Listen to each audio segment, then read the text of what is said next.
Hello నమస్తే. Welcome back to our channel నేత్ర vlogs in Telugu. ఇవాటి వీడియోలో టాపిక్ ఏంటంటే, అసలు ఇక్కడ చూస్తున్నారా అండి, పేనుబంక అనేది ఎంతలా పట్టేసిందో చూడండి. ఇది మన కీర మొక్క. మనకి చలికాలం స్టార్ట్ అవ్వగానే పూత పిందె చూడండి ఎంత చక్కగా వస్తుందో. ఇప్పుడు ఈ పేనుబంక వల్ల వచ్చిన పూత అంతా కూడా రాలిపోతుంది, అలాగే కాయలు కూడా రాలిపోతూ ఉంటాయండి. అలా కాకుండా మనం ఇంట్లోనే తయారు చేసుకున్న పెస్టిసైడ్ని అయితే స్ప్రే చేస్తున్నానండి. అదేంటి అనేది అయితే ఇప్పుడు నేను మీకు చూపిస్తాను. అది స్ప్రే చేయడం వల్ల 100% రిజల్ట్ అయితే ఉంటుందండి. అసలు ఎంతలా పట్టేసిందో చూడండి. నేను ఆ లిక్విడ్ స్ప్రే చేసిన తర్వాత బిఫోర్ ఆఫ్టర్ అనేది, అంటే నెక్స్ట్ షార్ట్ వీడియోలో అయితే ఈ మొక్క ఎలా ఉందో కూడా నేను చూపిస్తానండి. చూస్తున్నారు కదా, అసలు ఆకు అనేది కనిపించకుండా పట్టేసిందండి. ఈ చలికాలంలో మనకి ఇది పేనుబంక అనేది విపరీతంగా పడుతూ ఉంటుందండి.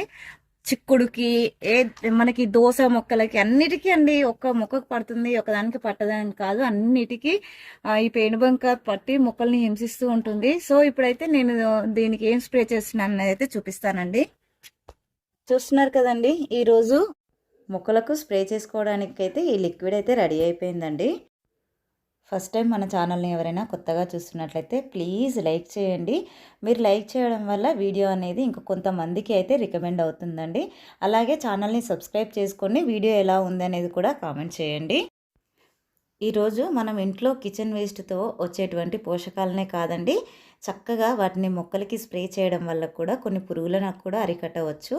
సో దాన్ని నేను మీ ముందుకైతే తీసుకువచ్చానండి. నేను కిచెన్లో వచ్చి ఏది కూడా పడేయనండి. జీరో కాస్ట్ మెయింటెనెన్స్లో గార్డెనింగ్ చేస్తాను. ఈ లిక్విడ్ ఏంటంటే, మనం ఇంట్లో అల్లం వెల్లుల్లి పేస్ట్ తయారు చేస్తాం కదండి. మనం అల్లంని పీలప్ చేసినప్పుడు ఆ పొట్టు వస్తుంది కదండి. ఆ పొట్టునే మనము ఒక 48 అవర్స్ అంటే 2 రోజులండి సోక్ చేశాను.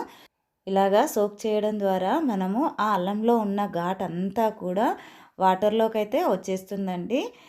ఇప్పుడు దీన్ని ఇలాగా వీడియోలో చూపిస్తున్నట్టయితే ఫిల్టర్ చేసుకోవాలండి. ఆ పొట్టంతా కూడా మనకి స్ప్రేయర్కి అడ్డం పడుతుంది కదండి. సో దానికోసమని ఇలాగా ఫిల్టర్ చేసుకున్నాను. చూస్తున్నారు కదా, ఇలాగ ఫిల్టర్ చేసుకొని మళ్ళీ మొక్కల మీద అయితే స్ప్రే చేయాలండి. ఇది మన మొక్కల మీద స్ప్రే చేయడం వల్ల అయితే చాలా అద్భుతంగా పనిచేస్తుందండి.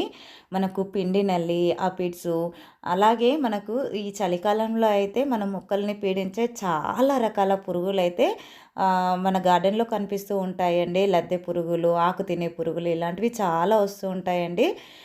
ఈ లిక్విడ్ స్ప్రే చేయడం వల్ల అల్లంలో ఉన్న ఘాటుకి, ఆ స్మెల్కి, మనం ఆకుల మీద స్ప్రే చేస్తాం కదండి. స్ప్రే చేసినప్పుడు ఎలాంటి పురుగులు కూడా మన మొక్కల మీదకి రావండి. ఒకవేళ వచ్చినా కూడా అవి చనిపోతాయి అన్నమాట.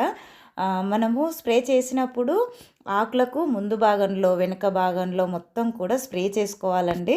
అలాగే మనకి కుండీలో కూడా స్ప్రే చేసుకోవాలి. ఎందుకంటే మనం ఇప్పుడు ఆకుల మీద స్ప్రే చేసినప్పుడు పిండి నల్లి ఉంటుంది కదండి. ఆ పిండి నల్లి రాలి మన కుండీలో అయితే పడిపోతుందండి. సో ఇప్పుడు కుండీలో పడిపోయి మళ్ళీ లేవకుండా ఉండడం కోసం అయితే ఈ కుండీలో కూడా స్ప్రే చేసుకోవాల్సి ఉంటుందండి. ఈ అల్లం ఘాటుకి అవి అక్కడే చనిపోతాయి అన్నమాట.